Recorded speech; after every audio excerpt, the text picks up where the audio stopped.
Welcome to Blizzard Fire. We hope this video helps fire up your solution. You must have an administrator account and a quick backup of settings before changing system languages. First, open Settings, then Time and Language, then Language. This targets language packs Windows stores. Once in the list, locate any entry labeled Qaa or an unfamiliar code. That is likely a placeholder language tag causing behavior. You will remove or replace it. Do not reboot yet.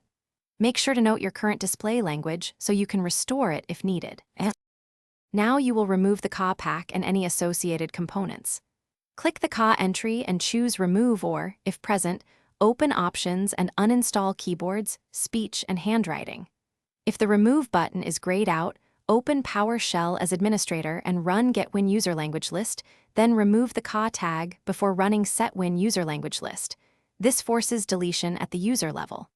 Once done, check Control Panel region to ensure format. Finish by rebooting so Windows finalizes language removals and applies changes. After restart, verify display language, input methods, and region formats. Make adjustments in settings if anything reverted. If residual files remain, run deployment image servicing and management. dism/online/cleanup image/start component cleanup to remove orphan packages. If removal breaks a profile or Windows insists on Qaa, recreate the local user or restore the backup you made earlier. That resolves stubborn metadata that does not clear with normal tools.